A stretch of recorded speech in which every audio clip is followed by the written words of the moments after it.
Hello everyone, welcome to Mission Abhyas. I am Sumit. Hope so you are fine. So guys, on your demand हम लेकर आए हैं आपके लिए UGC net JRF PYQ series. मेरी कोशिश रहेगी इस सीरीज़ में आपको ज़्यादा से ज़्यादा PYQ डिस्कस कराएं। क्लास का पार्ट 1 करेंगे। आज का हमारा पहला क्वेश्चन ये मैच करना है लिस्ट 1 से लिस्ट 2 को। क्या है ये? Indifference map, interference curve, budget line, consumer equilibrium. जैसा आप सब जानते हैं, ओ वाई एक्स आई सी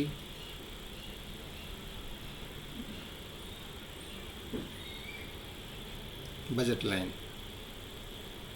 ये बजट लाइन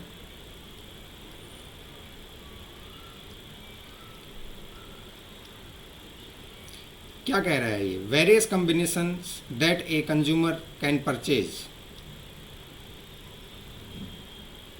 क्या है ये तो इसी से पता चल गया।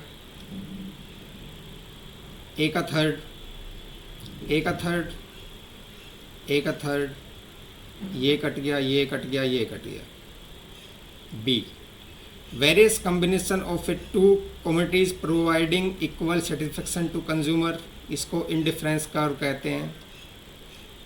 इस सेट ऑफ इंडिफरेंस कर्व, यदि एक से ज़्यादा इंडिफरेंस कर्व है, इसको कहते हैं इंडिफरेंस मैप। ये इंडिफरेंस मैप हो गए सारे। Point of tangent of A budget line on A indifference curve. ये जो टेंजेंट है, ये यहाँ पर कंज्यूमर इक्विलिब्रियम है।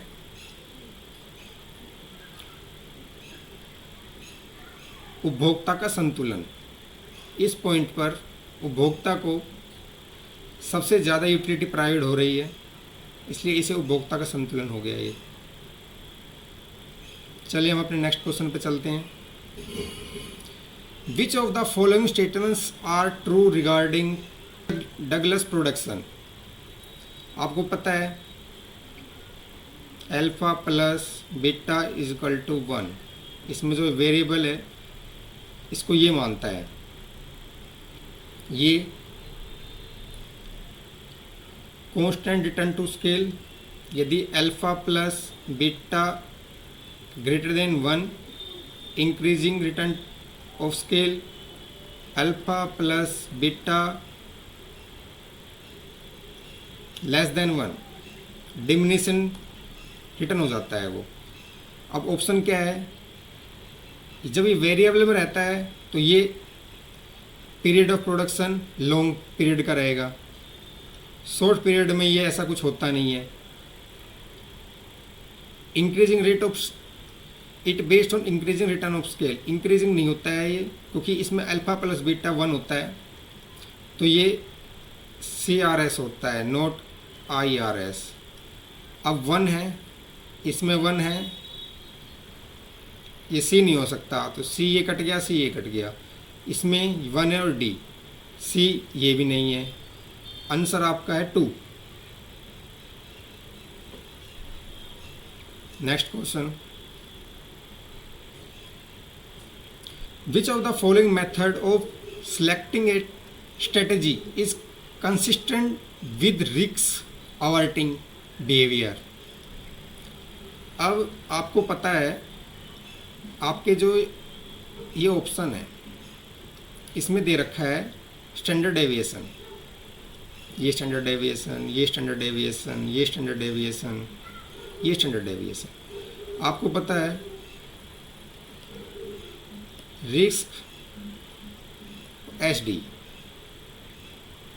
का जो बिहेवियर है वो सेम है। यदि ये इंक्रीज हो रहा है तो ये भी इंक्रीज होगा, ये डिक्रीज हो रहा है तो ये भी डिक्रीज हो रहा है। ये कहना चाहता है कोई भी अपनी जो जोखिम को है वो अवर्ट कैसे करेगा, उसको चेंज कैसे करेगा। तो चेंज करेगा, इसको कम करेगा तो चेंज, उसका जो जोखिम है वो कम हो जाएगा। तो इसमें है if two strategy has been same expect profit, profit दोनों में सेम है। सिलेक्ट कौन सी करेगा, विद स्मॉलर एच डी, इसका ये ऑप्शन हो जाएगा क्योंकि इसमें उसको वो चूज करेगा एच डी को जो कम है, इसलिए इसका ये आंसर हो गया। अगला question, non cooperative game. Non cooperative game क्या होता है? नॉन कोऑपरेटिव गेम वो होते हैं जो आपस में कोऑपरेट नहीं करते, कोऑपरेट नहीं करते हैं। ये एक एग्जांपल है आपके लिए, हीरो होंडा कोऑपरेट नहीं करते हैं एक दूसरे को, ये दोनों एक दूसरे कोऑपरेट नहीं करते हैं। लेकिन क्या ऐसा हो सकता है कि एक दूसरे के ऊपर नज़र भी ना रखे? ये तो पॉसिबल नहीं है। Essential to understand one opponent point of view, ये जानते हैं, ये तो हो नहीं सकता।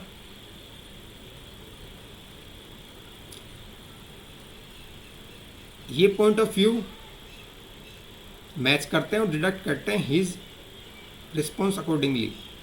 यदि दो रणनीतियों का समान मानक विचलन हो तो वितरण के दीर्घतर गुणांक वाले को चुने।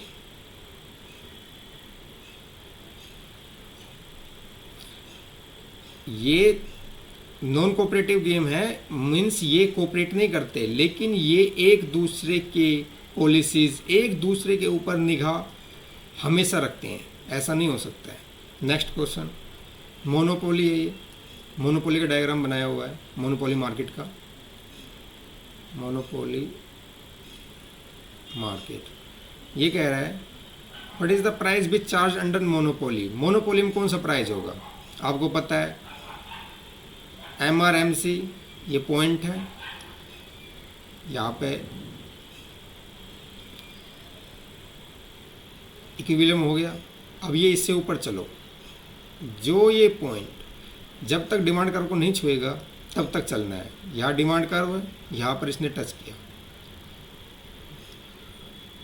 इट मीन्स मोनोपोली में OE प्राइस चार्ज करेगा। इसमें प्रोडक्शन क्या चार्ज करेगा? ये प्रोडक्ट कितना उत्पादन करेगा, प्रोडक्शन किसी प्रोडक्ट का कितना उत्पादन करेगा, ये करेगा OX1, OX1, ठीक है। OX2 ये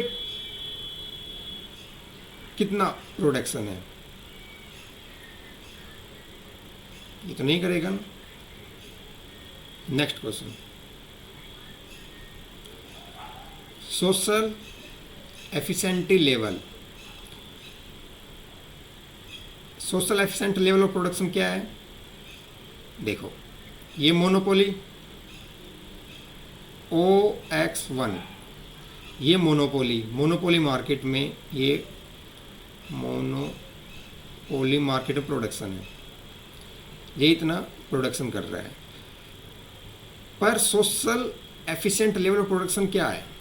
जहाँ पर MC is equal to demand curve, यह है ये social level of production. It means social level production का लेवल है OX2, इसका आंसर हो गया सेकंड, OX2। नेक्स्ट क्वेश्चन देखते हैं, डेट वेट लॉस। इसको जूम करते हैं थोड़ा सा, जो आपको आसानी रहेगी थोड़ा समझने में। डेट वेट लॉस कौन सा है? सबसे फर्स्ट तो ये ट्रायंगल होता है। डेट वेट लॉस सबसे फर्स्ट ट्रायंगल शेप का होगा। डेट वेट लॉस वो होता है कंज्यूमर सरप्लस हुआ और वो प्रोड्यूसर तक पहुंचा ही नहीं, वो बीच में रह गया। कंज्यूमर सरप्लस होता है बट प्रोड्यूसर तक पहुंचा नहीं वो। इट मीन्स जैसे कंज्यूमर सरप्लस कंज्यूमर सरप्लस का कैसे पता चलेंगे? एम सी से ऊपर और डिमांड से नीचे, तो ये उसका होता है, ये कंज्यूमर सरप्लस का होता है। मीन्स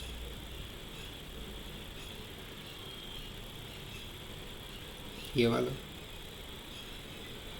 प्राइस से ऊपर, एमसी से नहीं, प्राइस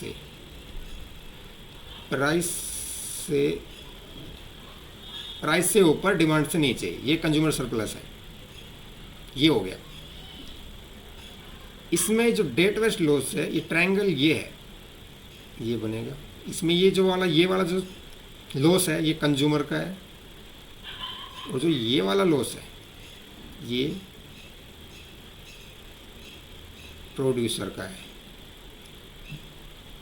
तो आपका आंसर हो गया है ABC, dead weight loss. Very important. Next question, the from are competitively and profit maximizing the demand curve of a lever is determined। बताइए, जो डिमांड कर्व है वो किससे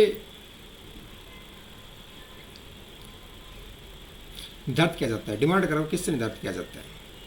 किसी भी लेबर का जो डिमांड वर्क है या डिमांड कर्व है, जो वो किस चीज़ से डिटरमाइंड निर्धारित किया जाता है? देखो, सप्लाई है जो, वो वेजेस से, सप्लाई वेजेस से होती है। डिमांड कर्व है ये इससे, ये श्रम के सीमांत उत्पादन के मूल्य द्वारा, the value of the marginal product of labour, ये होता है इससे। डिमांड जो कर्व होता है फॉर लेबर का डिटरमाइन होता है the value of marginal product of labour, श्रम के सीमांत उत्पादन के मूल्य द्वारा। और सप्लाई, लेबर सप्लाई होती है उनके वेजेस से, याद रखना है। ये वेजेस, ये marginal product of labour. Next question, journal equilibrium क्या होता है? जर्नल इक्विलिब्रियम बताइए। बहुत आसान है। जर्नल इक्विलिब्रियम में क्या क्या करते हैं? जर्नल इक्विलिब्रियम में क्या क्या करते हैं? इसको क्या चीज़ निर्धारित करती है? Price and quantity in all the market simultaneously, ये तो होता ही है। इसके साथ क्या होता है? Feedback effect, price in all market, price खाली प्राइस नहीं होता है, ये नहीं होता है। इसके साथ ही होता है price and quantity in all market and explicitly take feedback effects into account. सभी बाजारों में एक, आसान है ये तो, बहुत आसान है, इजी है ये तो, आप लोगों सबको पता होगा। अगला question, Pareto marginal condition of efficiency in composition of output, parrot product mix. Pareto आप सब जानते हैं, Pareto marginal condition. Pareto marginal condition क्या कहती है?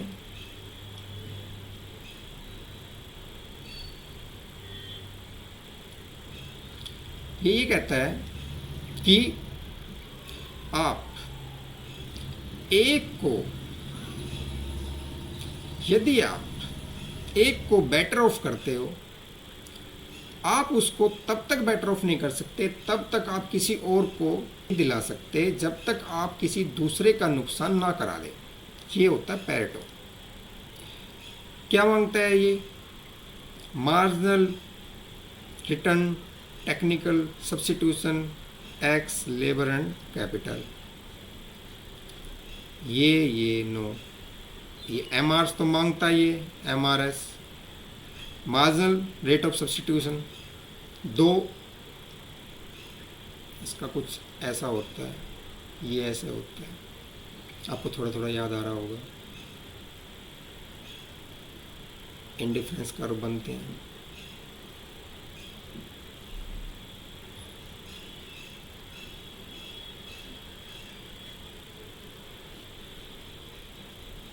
ये वाला आप यहाँ कर सकते हो। ऐसा ऐसा पैरेटो का होता है। आप इससे ईजिली समझ जाओगे, ज़्यादा कुछ नहीं है इसमें, सिर्फ कंडीशन पूछी गई है। इसकी कंडीशन ये है, MRTPXY MRS इन दोनों का प्लस ये, खाली ये नहीं, ये तो कंज्यूमर हो गया। इसकी 3 कंडीशंस हैं, 3 कंडीशंस लेता है ये। एक बार आप रिवाइज करो इसको, ठीक है। इसका आंसर हो गया 3rd। Next question, risk way after being insured, अधिक जोखिम तरीके से कार्य करते हैं। बीमित होने के बाद व्यक्ति क्यों अधिक जोखिम तरीके से कार्य करते हैं? ये किस चीज़ से, कौन सी प्रॉब्लम है ये लोगों के लिए? फॉल कॉन्फिडेंस, ऐसा कुछ होता नहीं है, ठीक है। एडवर्स सिलेक्शन होगा at the point of sale. Adverse जो सिलेक्शन होता है वो at the point of sale होता है। स्क्रीनिंग गुड्स, स्क्रीनिंग कोड्स, जांच लागतों की समस्या के कारण ये है कि आपके पास इंफॉर्मेशन नहीं थी, आपने इंफॉर्मेशन प्राप्त की। ये होता है at the point of sale, at the point of cell.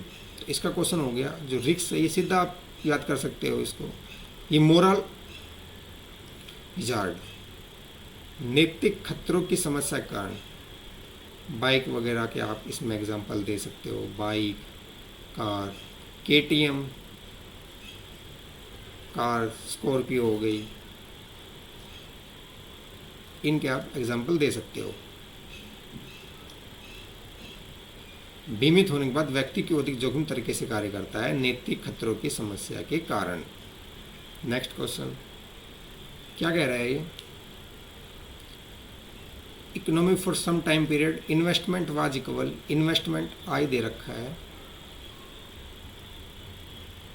100,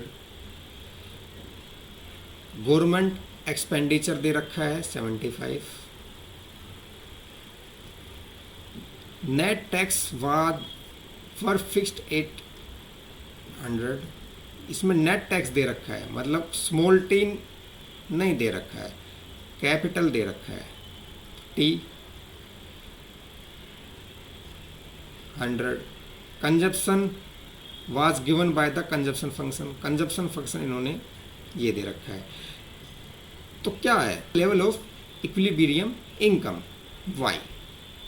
simple है, आपको इसका पता है कि क्या फार्मूला है इसका, C + I + G Y। C क्या है?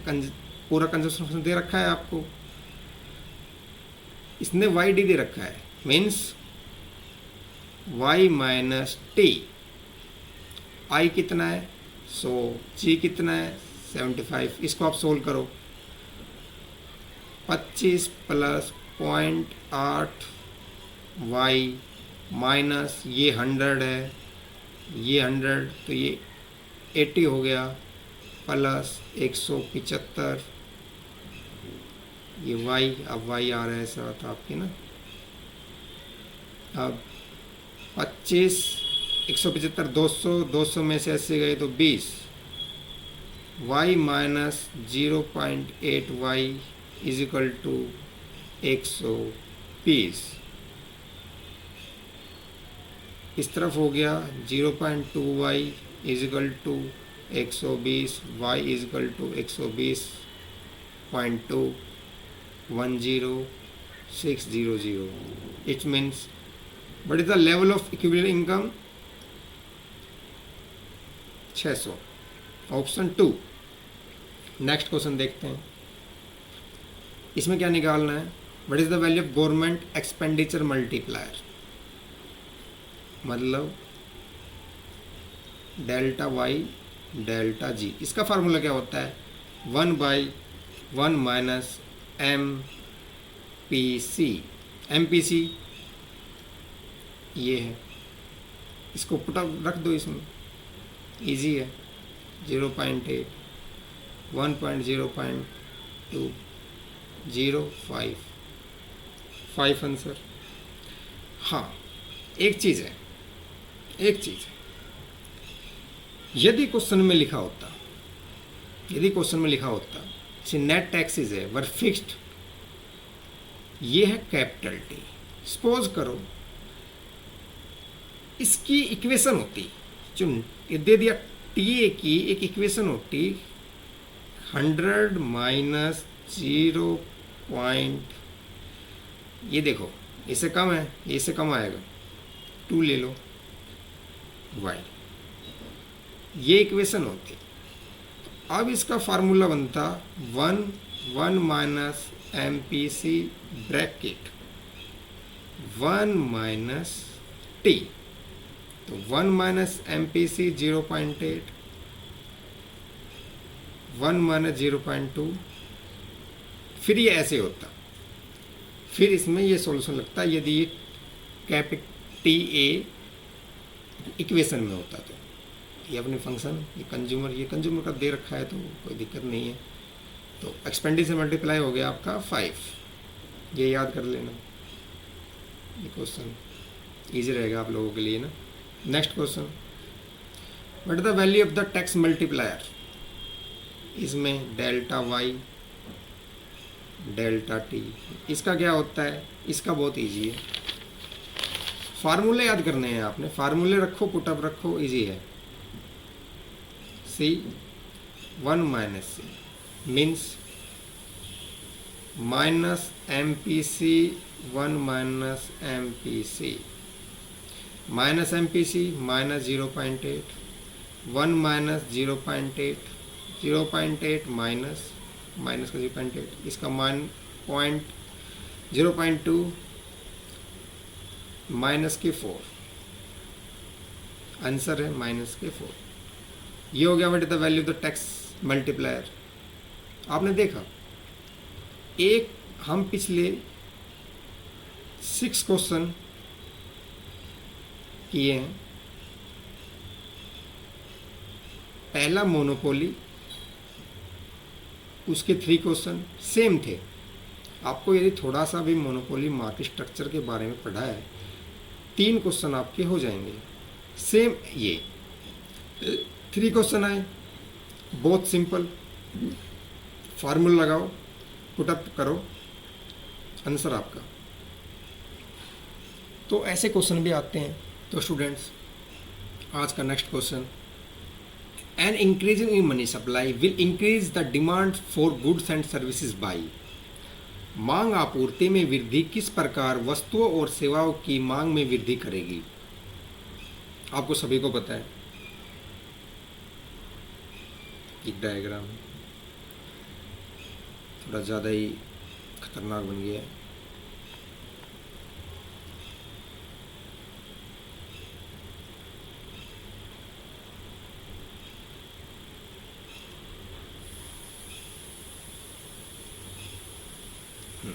ये ठीक है।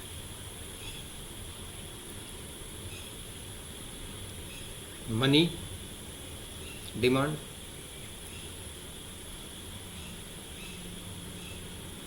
मनी सप्लाई, देखो ये इन्वेस्टमेंट,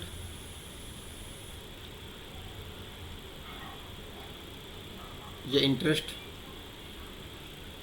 रेट, ये कह रहा है, ये क्या कहना चाह रहा है, मांग आपूर्ति में वृद्धि and increasing in money supply. पहले थोड़ा सा वो हो गया,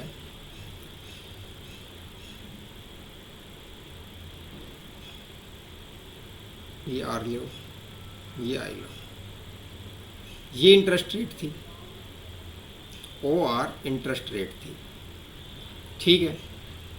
ये कह रहा है an increase in money supply increase हुई, ये एम एस वाई, ये हो गया। अब क्या हुआ, ये इंटरेस्ट रेट हुई है कम, इन्वेस्टमेंट हुआ इंक्रीज, तो lowering the interest rate so that the investment spending increase, ये तो हुआ। जब मनी सप्लाई इंक्रीज हुई, एक मार्केट में जो मार्केट है, एक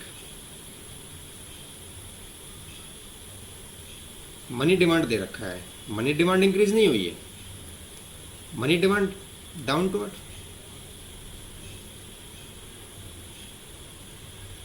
होता है।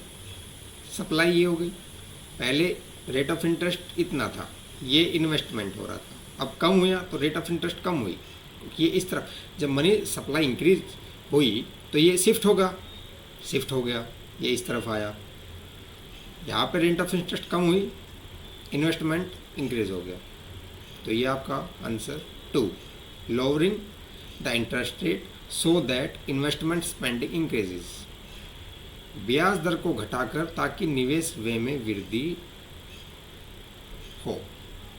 ठीक है, नेक्स्ट क्वेश्चन, अनएम्प्लॉयमेंट है term chronic employment rising from imbalance between the skills. जो अनएम्प्लॉयमेंट स्किल्स से होता है उसको क्या कहते हैं? साइक्लिक, अब होता नहीं है, ये होता है कि इकोनॉमी में उतार चढ़ाव, उस दौरान एम्प्लॉयमेंट हुआ तो वो फ्रिक्शनल, ये होता है या तो आप अपनी जॉब को इम्प्रूवमेंट कर रहे हो, आप अपने काम को इम्प्रूव करने के लिए दूसरी जॉब में जाओगे तो उसमें कुछ टाइम लगेगा, तो जो वो थोड़ा सा टाइम पीरियड है वो एम्प्लॉयमेंट होता है, अनएम्प्लॉयमेंट होता है फ्रिक्शनल। सीजनल, सीजन के हिसाब से। तो जो स्किल, इसका मतलब ये है, हीरो कंपनी है, आप में स्किल ही नहीं है, उस वजह से कौन सा एम्प्लॉयमेंट हुआ है? स्ट्रक्चरल अनएम्प्लॉयमेंट, संरचनात्मक बेरोजगारी। इसका आंसर हो गया आपका 3rd। नेक्स्ट क्वेश्चन,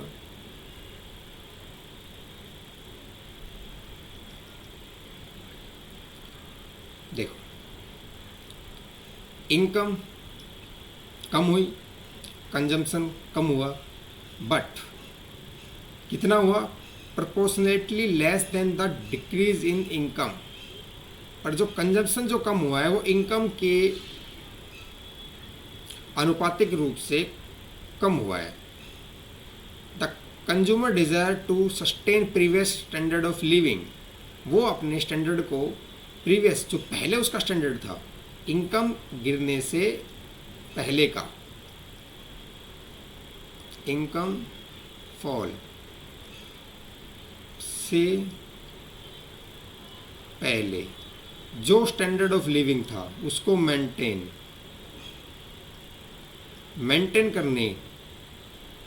करना चाहता है वो, तो इसको क्या कहेंगे? दिस इज कॉल्ड, क्या कहेंगे इसको? इनकम इफेक्ट अलग होता है, वेल्थ इफेक्ट अलग होता है, डिमोन्स्ट्रेशन इफेक्ट, प्रदर्शन प्रभाव होता है। आप जब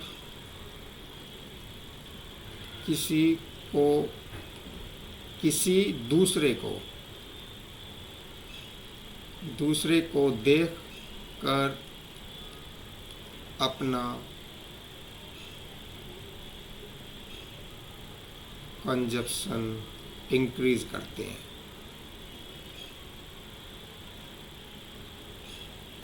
वो होता है प्रदर्शन प्रभाव। अब इसमें रेचेट प्रभाव होता है कि आय गिरावट हो गई है, कंजप्शन भी डिक्रीज हो गया है, लेकिन जो कंजप्शन है वो जो आपकी इनकम कम हुई है उसके अनुपातिक में कम होता है, उसको कहते हैं रेचेट इफेक्ट मीन्स आपका हो गया 1। नेक्स्ट क्वेश्चन, इन एफिशिएंसी वेज मॉडल में जो रियल वेज हो किससे होगी? ये होती है वर्कर पर rupees of real wage. Maximise the efficiency ये नहीं होती, नो टू लेवल मार्केट ये नहीं है, ये मिनिमम नहीं है, ये है maximum the efficiency of worker per rupees of real wage receive, मतलब जो उसे पर रुपीज़ हुआ है, वर्कर को जो रिसीव हुआ है पर रुपीज़ रियल वेज, ये है real wage is set to, उससे सेट होती है। Next question, financial crowding out, इसे जूम करते हैं थोड़ा सा। Financial crowding out, crowd out क्या होता है? कुछ चीज़ आपने ली लेकिन वो, ये एक कोट है, आपने कुछ इसमें से निकाला पर जो उसका इफेक्ट है वो नहीं हुआ, crowding out. Financial crowding out means government ने जो टैक्सेस है इंक्रीज किए,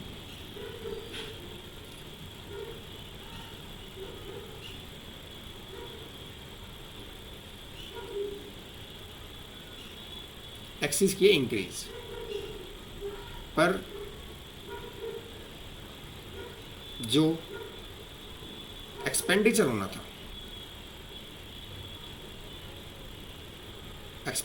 था, वो नहीं हुआ। नेक्स्ट क्वेश्चन,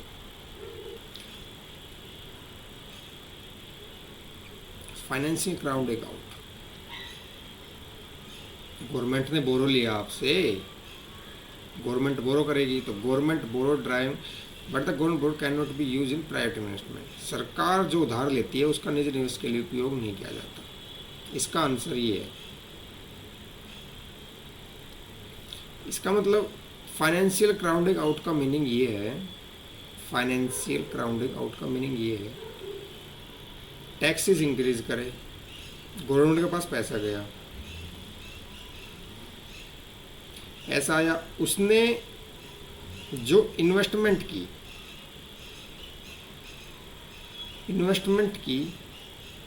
वो नहीं हो पाई, मीन्स टैक्सेस बढ़ाए, पैसा लिया, इन्वेस्टमेंट की, पर जो उस इन्वेस्टमेंट किया लेकिन जो प्रोजेक्ट हुआ कंप्लीट ही नहीं हुआ, तो उसको कहते हैं, सरकार जो उधार लेती है उसको कहते हैं फाइनेंशियल क्राउडिंग अकाउंट। सरकार जो उधार लेती है उसका निजी निवेश के लिए उपयोग नहीं किया जा सकता। Thank you. आज की क्लास में इतना ही। आपको क्लास अच्छी लगी हो तो हमारे चैनल को सब्सक्राइब करें। आपको इसकी पीपीटी हमारे टेलीग्राम चैनल पर मिल जाएगी, आप वहाँ पर इसकी पीपीटी को डाउनलोड कर सकते हैं। तो बने रहें मिशन अभ्यास के साथ। Thank you.